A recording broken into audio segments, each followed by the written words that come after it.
Hola amigos, ¿cómo están? Bienvenidos. Yo soy Rocío Pereira. Esta es una nueva edición de Mesa Política, un programa producido por Otra Mirada en alianza con Nuestra América TV. El día de hoy estamos con Francisco Eguiguren y vamos a hablar con él sobre estos cambios que se quieren hacer a la Constitución. Francisco Eguiguren es un constitucionalista, es experto en estos temas, ex ministro de Justicia. Bienvenido, Francisco. ¿Qué tal? Buenos días, Rocío, y buenos días a todas y todos los que nos acompañan. Muchas gracias por acompañarnos en esta sesión. Bien, Francisco, una primera pregunta que quisiéramos hacerte es, ¿cuál es tu impresión, ¿no? ¿Cuál es tu reacción sobre estos cambios que la Comisión de Constitución está impulsando a la Constitución, ¿no? Que alcanzarían hasta un aproximadamente 25%, ¿no? Se dice, de los artículos de la Constitución. Y más o menos cuáles son los alcances y consecuencias que esto podría tener, ¿no? Ya luego podríamos ir entrando en mayor detalle sobre algunos puntos. Claro, aquí yo creo que es importante hacer un par de precisiones previas para responder. En primer lugar, lo que ha aprobado la Comisión de Constitución y quiere que se apruebe ya en el Pleno como procedimiento de reforma constitucional es restablecer la bicameralidad. Pero restablecer dos cámaras en el Congreso, como fue nuestra tradición política, en vez de la una que impuso el fujimorismo, es bastante más que cambiar en muchos artículos de la Constitución, allí donde dice Congreso, a veces distinguir Senado o diputados, ¿no? Porque, claro, el Congreso, y más aún si se divide en dos cámaras, tiene diversas funciones. Entonces, el volumen de artículos que se ven modificados parecería que podría ser por algo muy simple, por cambio de palabras. Pero el tema no es solo eso.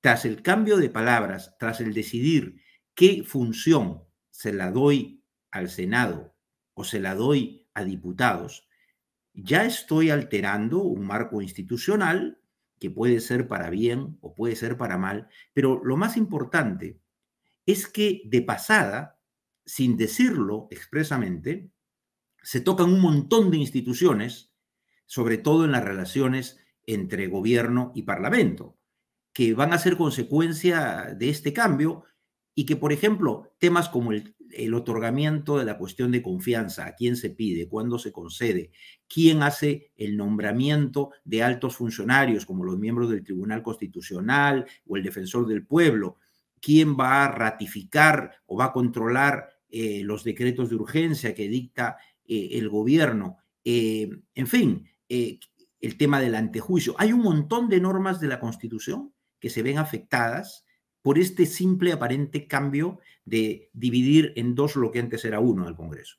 También, por la misma razón de que se ve afectado la cuarta parte de la Constitución, hay cosas incongruentes, porque hay otros proyectos parciales que el Congreso ha propuesto o ha aprobado y que no necesariamente se toman en cuenta aquí o que deberían aprovecharse por el esfuerzo para tomarse en cuenta. Por ejemplo,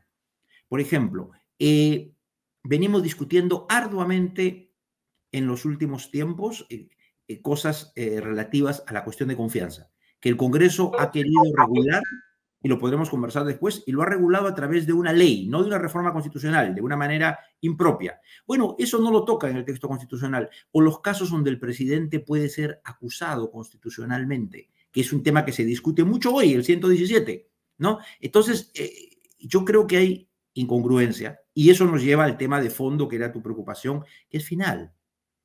¿Por qué el Congreso se opone férreamente a que pueda haber una nueva constitución o una asamblea constituyente? Y sin embargo, vía reformas parciales, puede estar queriendo cambiar un montón de aspectos de la Constitución, sobre todo sobre el régimen político. La respuesta anticipada es: el Congreso, este Congreso dominado por sectores conservadores, está interesado en cambiar aquello de la Constitución que hoy le conviene. Y no quiere abrir la puerta a que se revisen aspectos que no quiere que se toquen en lo más mínimo, como por ejemplo aspectos del régimen económico, aspectos como el tratamiento de las emergencias económicas. Quiere que hayan dos cámaras para facilitar la reelección inmediata de los congresistas, sea en su misma Cámara, porque eso lo restituyen, o cambiando de Cámara. Eso sí les interesa, ¿no? Entonces, claro, bicameralidad. O sea, no es el amor al chancho. Quieren bicameralidad, que es algo reclamado por la comunidad académica, pero no necesariamente con un fin abstracto y altruista. Tan es así, tan apresurado e inmeditado es esto, que uno lee el proyecto aprobado y dice ya, ok, 2 cámaras. Personalmente, me parece muy bien 2 cámaras. Pero no dice cómo se van a elegir. Lo deja a que la ley, el Congreso, diga cómo se va a elegir diputados y cómo se va a elegir senadores. Y un montón de temas así no los resuelve porque no los ha estudiado. Simplemente quiere el cambio y luego tiene la llave con la ley para regularlo a su conveniencia. Entonces, sí, pues acá hay, las ideas pueden ser buenas, algunos de los cambios pueden ser positivos, otros son insuficientes, pero en el fondo hay una decisión política. Esto debería ser visto en un proceso constituyente de reforma integral de la Constitución por un órgano como una constituyente que no legisla, que no tiene un interés inmediato concreto, a diferencia del Congreso, que está pensando en sus intereses inmediatos. Perdón por Sí, lo extenso. no, muchas gracias, más bien, porque nos has dado en un primer momento todo el panorama, ¿no? Bastante completo. Tal vez podemos ahí ahondar en algunos puntos, ¿no? Por ejemplo, sobre el tema de bicameralidad, ¿no? Que es el que acabas de señalar. Claro. Ciertamente ahí hay varias aristas del tema, ¿no? O sea, por un lado, la bicameralidad fue rechazada en la consulta popular, ¿no? De hace unos años, pero claro, también por la manera como se preguntó. De otro lado, como bien dices tú, la academia, ¿no? Siempre ha recomendado que es una reforma importante sobre la cual deberíamos avanzar, que tiene bastantes beneficios y además debería ser bastante discutida, ¿no? Debatida en la agenda pública, ¿no? Pero no así, ¿no? No así como ahora está pasando. Entonces, ¿qué riesgos crees tú que conllevaría que se apruebe la bicameralidad así como está, ¿no? Bueno, ¿Sería la reelección, tal vez? O, lo primero, cuéntanos. como lo decía, ¿no? Tendría que decirse y decidirse cómo se va a elegir cada Cámara. Es un tema fundamental. Es un tema fundamental. Y eso no lo dice. Y digo esto porque no ha habido mayor debate en que los diputados sean o sigan siendo elegidos por este sistema de las pseudo regiones, ¿no? Que son los departamentos con otro nombre. Pero sobre ese tema hay sectores que han planteado, por ejemplo, si circunscripciones como Lima, que es tan numerosa en la población, podría subdividirse en circunscripciones más pequeñas, articulando algunos distritos, por ejemplo, para que haya una mayor cercanía, identificación entre el elector y el elegido, ¿no? Que en vez de elegir 30 por Lima, decir, dividirlo en 30 circunscripciones más pequeñas, donde, no sé, pues haya algún representante que salga o algunos representantes que salgan de la parte sur de Lima, otros de Lima Este, otros del área metropolitana, en fin. Y en cuanto al Senado, la gran discusión que ha habido y que probablemente no se ponen de acuerdo es si debe ser un Senado elegido por regiones, que como digo, son los departamentos con otro nombre. O sea, si se mantendría ambos por las regiones, serían 2 cámaras que se eligen de la misma manera, lo cual es absurdo. En ningún lugar se plantea 2 cámaras que se elijan de la misma manera, porque es una repetición. ¿Qué cambiaría simplemente? El requisito del postulante, la edad, sus anteriores cargos políticos, sería absurdo. Entonces, las regiones son hoy una farsa, son el departamento con otro nombre. Entonces, lo que se discute respecto al Senado es que se conformen macroregiones para una elección y una composición distinta, o que se elija a nivel nacional por distrito único, o que se mezclen ambas cosas, un porcentaje de senadores por nivel nacional en un distrito único y otro porcentaje por regiones o macroregiones. Son temas importantes que tienen consecuencias políticas en cuanto a la representación. Eso no está en la Constitución. Ahora, tú decías bien, cuando votamos, no hace mucho, en aquel referéndum para ratificar, aprobar o desaprobar algunas reformas constitucionales, en aquel tiempo que el Congreso aceptaba que se podía hacer cuestión de confianza de reformas constitucionales, cosa que después ha negado, la razón fundamental por la que el pueblo rechazó abrumadoramente la bicameralidad fue que el gobierno alertó que habían hecho una modificación en un artículo de la Constitución para permitir que los actuales congresistas pudieran postular a la otra Cámara, cuando antes se estaba aprobando una reforma que decía el congresista no puede ser reelecto de manera inmediata. Entonces, la reacción popular, en parte, fue votar en contra de la bicameralidad, pero por este incidente. No obstante, yo creo que esto hay que tenerlo en cuenta, con el desprestigio que se ha ido acrecentando políticamente del Congreso, el pueblo, en principio, lamentablemente, no quiere ni confía en la bicameralidad. Y una reforma constitucional de este tipo tendría que ir a referéndum popular. Claro, el Congreso, si teme a ese referéndum o lo quiere evitar, podía aprobar esta reforma necesaria pero impopular por 2/3 de los votos. A ellos les conviene. Al Congreso le entusiasma. Hasta el fujimorismo, que era el opositor a la bicameralidad, porque aprobó la unicameralidad, ya cambió de criterio. O sea, al Congreso le conviene políticamente la bicameralidad. Pero el pueblo necesitaría un amplio proceso de debate, de información, de por qué la bicameralidad puede ser buena. Y aquí hay que ser claros. Estos son temas donde no son buenos en abstracto.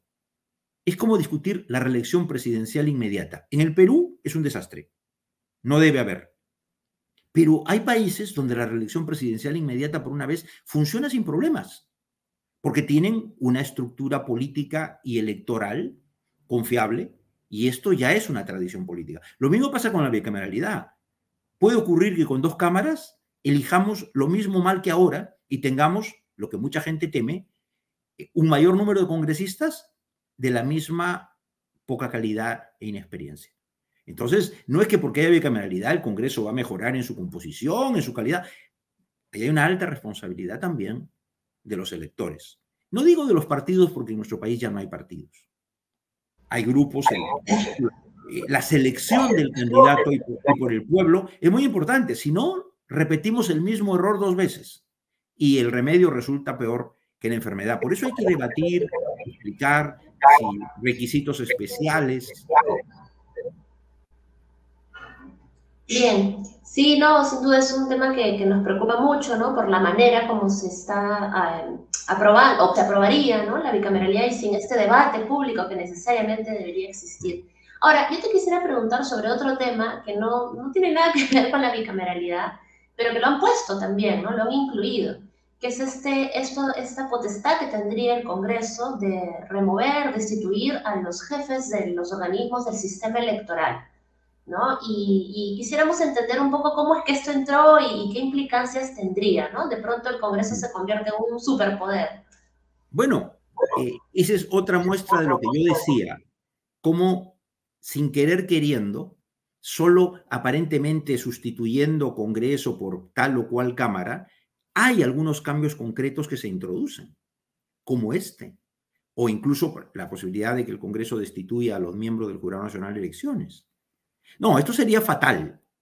Hemos vivido y estamos viviendo, acaba de rechazarse, aunque han pedido reconsideración en el Congreso, el informe de mayoría y de minoría de la Comisión Investigadora de los supuestos fraudes electorales, que en verdad es la rabia de los picones, que nunca han asimilado su derrota, porque si hubo fraude, también ellos llegaron con el fraude, entonces deberían irse todos y anular todo, ¿no?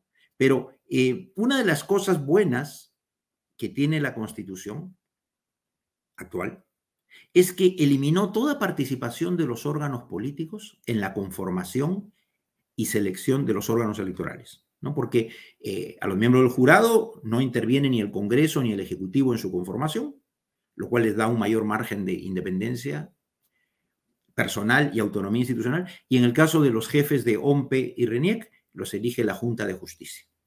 O sea, el Congreso y el Poder Ejecutivo, nada, lo cual está bien, porque las elecciones son políticas Y un referéndum también, de alguna manera, es que la opinión popular sea respetada. El Congreso, por esta vía, que ya creó esta comisión para querer revisar los resultados electorales, no ha podido, porque eso es inconstitucional. Ha hablado de fraudes, pero no los ha aprobado. Hay una campaña sistemática de hostigamiento a los jefes de los organismos electorales, al presidente del Jurado Nacional de Elecciones, denuncias constitucionales, etcétera. Bueno, un escenario más sería permitir que el Congreso considere que si han incurrido en una falta grave, destituirlos. Bueno, por ejemplo, un sector importante de este Congreso, si tuviera esta atribución, ya lo hubiera hecho. Simplemente porque le disgustó el resultado electoral. Sería nefasto. Sería nefasto. En todo caso, si hubiera una inconducta, que la puede haber, una incapacidad de los jefes de los órganos electorales, quien lo eligió fue la Junta Nacional de Justicia, que es un órgano autónomo sin injerencia del poder político. Su destitución tiene que ser competencia del órgano que los designó, la Junta de Justicia, y nunca del Congreso, que es un órgano político donde están representados precisamente aquellos que participan en las elecciones. Además, eso no se ha discutido, ¿no? Lo meten así, como digo, camuflado.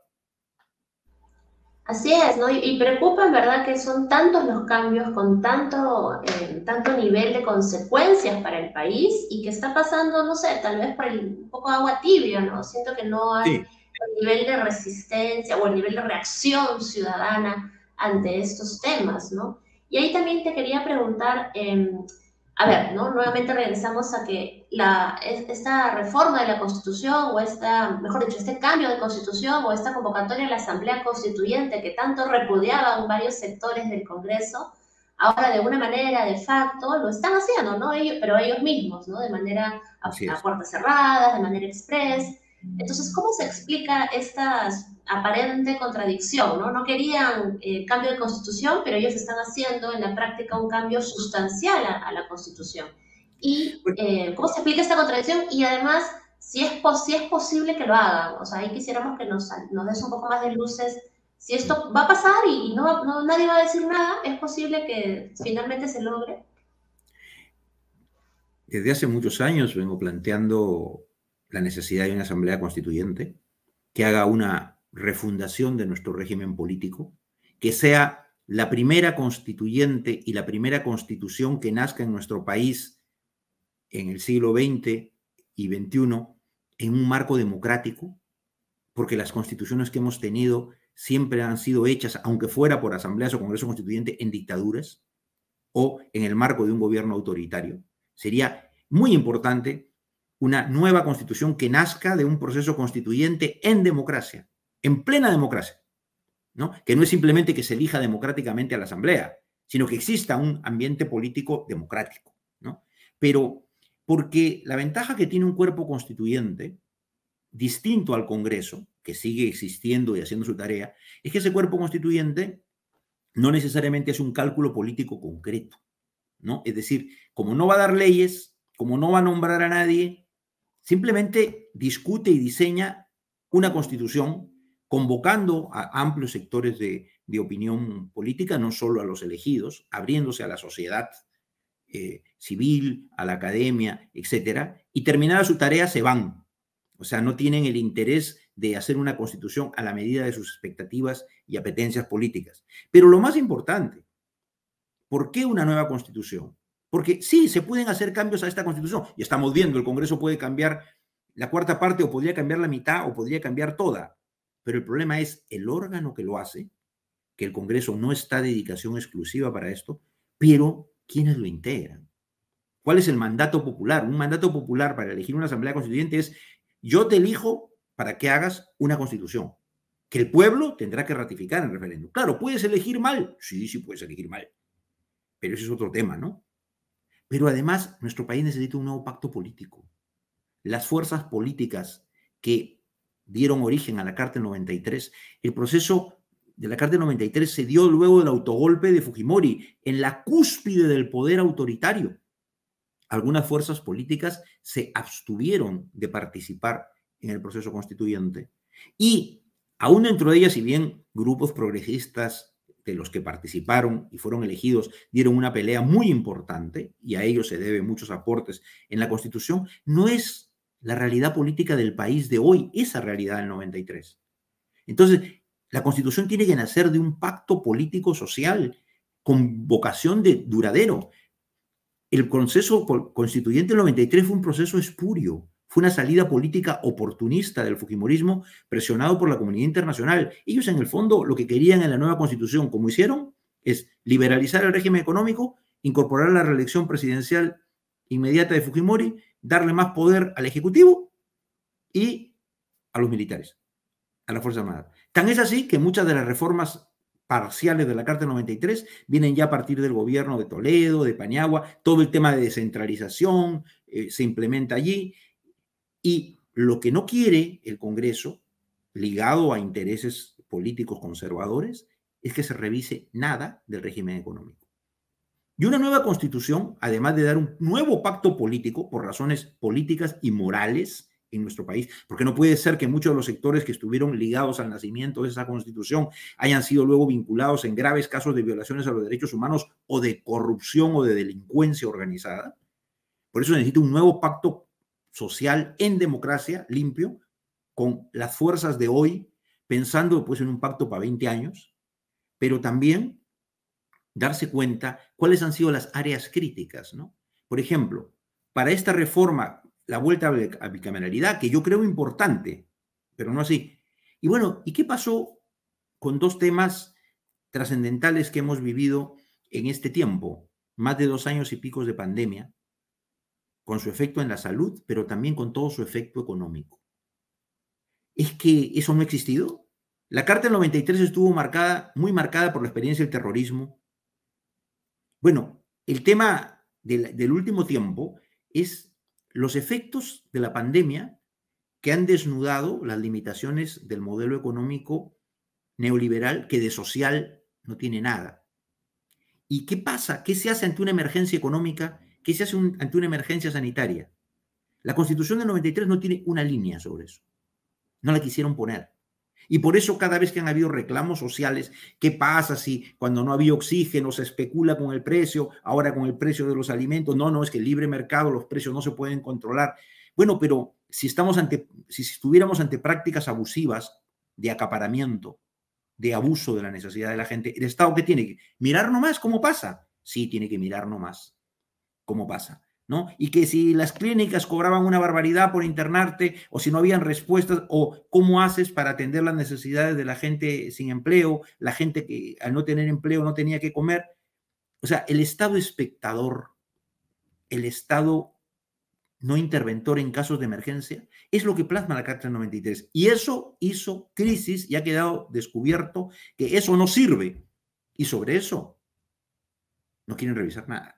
Entonces, les importa la bicameralidad, que yo creo que es importante, y todo lo demás, que para el ciudadano corriente es mucho más importante el tema de herramientas para enfrentar una emergencia sanitaria, una emergencia económica, una falta de trabajo, un tema de alimentos, etcétera. No, sobre eso, no.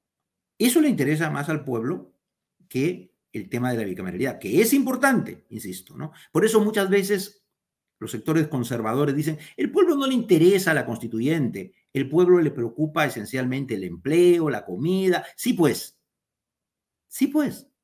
Entonces tampoco es un tema de bicameralidad. Si le importa la comida, el trabajo, la seguridad social, la salud, la educación, la democratización de los servicios públicos, etcétera. Y frente a eso, ¿qué estás haciendo, Congreso? Si eso es lo que más le importa al pueblo más que la constituyente, ¿por qué, aunque sea con parches y reformas parciales, no tocas eso? Porque eso es claro. Así O es. sea, sí.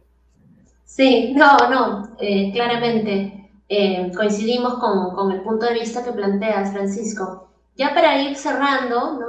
Ya, bueno, has entrado en materia sobre el tema de la nueva constitución y finalmente lo que quisiéramos consultarte es si tú ves la convocatoria a una asamblea constituyente como una opción de salida a esta crisis que vivimos, ¿no? Entre el ejecutivo, esta permanente crisis entre el ejecutivo y el legislativo. Si acaso el planteamiento de una nueva constitución, como se ha hecho desde algunos sectores del Congreso, es viable, o si crees que todavía no estamos en este momento constituyente y todavía falta avanzar un poco más hacia eso. ¿Cómo ves tú ese tema? Los momentos constituyentes suelen darse por una profunda crisis política, social, ya sea pues por la caída de un régimen autoritario, por la derrota en una guerra, por una catástrofe, ¿no? La Constitución no va a resolver los problemas de mañana. La Constitución no es un tema pensando solo en el ahorita, ¿no? Y por eso no es bueno que una Constitución o una reforma política importante la hagan los interesados. Porque entonces, este Congreso, ¿qué le interesa? Limitar el uso de la cuestión de confianza por el Ejecutivo, para que no puedan usarla mucho y no pueda disolverse el Congreso, ¿no? Y por eso, sin decirlo, en el proyecto también pasan que ya para disolver el Congreso no son negar confianza o censurar a 2 gabinetes, sino a 3. Calladito, calladito, ¿no? Y no cabe cuestión de confianza para reforma constitucional y no cabe cuestión de confianza para algún tipo de propuestas legislativas, ¿no? O sea, ese es el interés de este Congreso.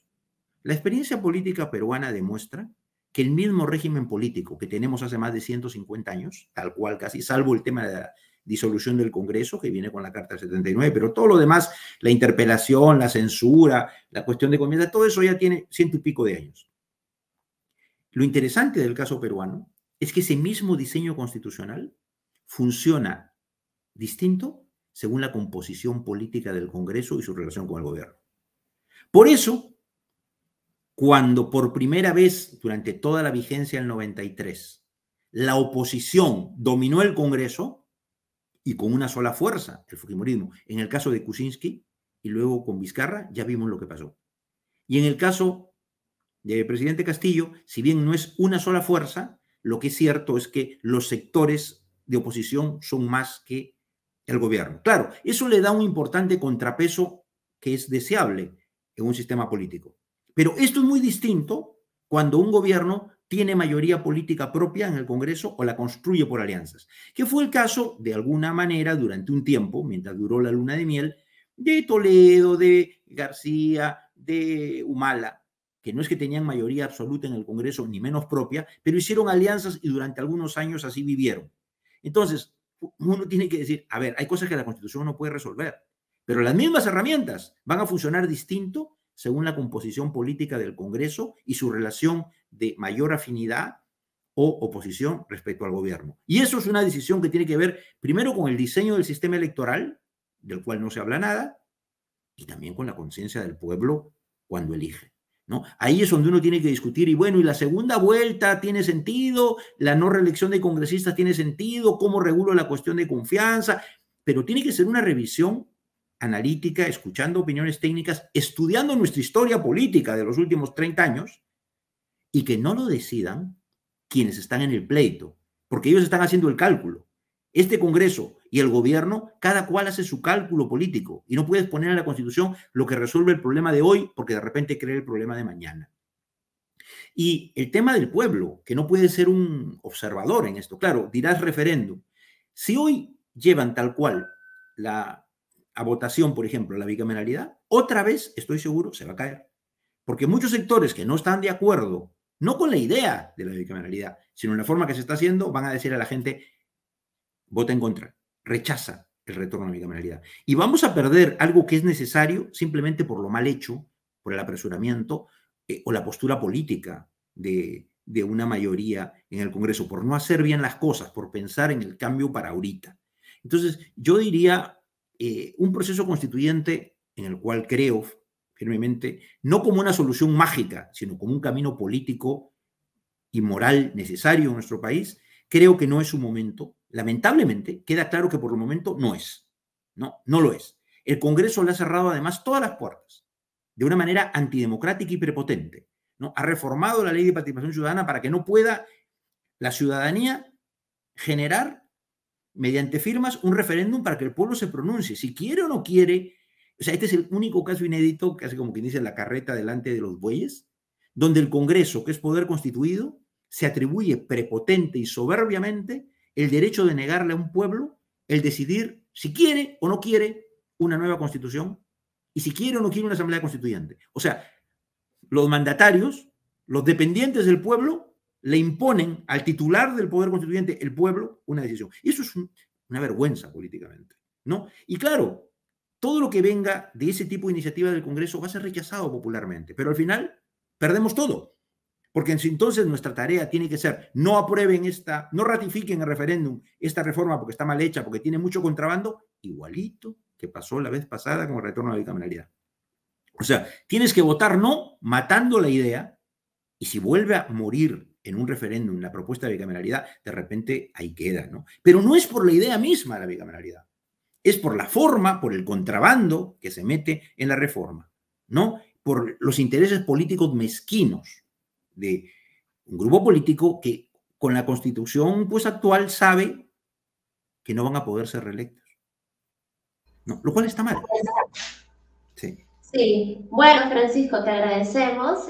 Ha sido bastante completo. Nos has dado muchísimas más luces sobre este tema y sobre los riesgos que conlleva este proyecto, ¿no? De la Comisión de Constitución, que como tú dices, en realidad está siéndose hecho más a medida, favoreciendo determinados intereses muy particulares y muy específicos y no realmente generando un amplio debate público sobre varios de estos temas que tal vez si hubiesen sido discutidos, si fuesen discutidos de una manera mucho más amplia, tendríamos mayores consensos ciudadanos. Bueno, te Sí. agradecemos por el espacio, ya no hay tiempo para más. En todo caso, amigos, si les gustó este programa, difúndanlo, compártanlo. Muchas gracias, Francisco, por tu Muchas participación. gracias, Rocío, y me despido de ti y de todos los seguidores de este programa. Y bueno, muchísimas gracias por invitarme y permitirme participar. Yo estoy aceptando muy poco salir en medios, la verdad, pero tengo un especial afecto por este programa y por eso he aceptado, porque lo demás nos tiene a muchos ya bastante hartos y asqueados y yo no participo de esas cosas. Gracias. Genial, genial. No, muchísimas gracias por tu participación. Y bueno, amigos, difundan, compartan este programa y con ustedes será hasta la próxima. Muchísimas gracias. Chao.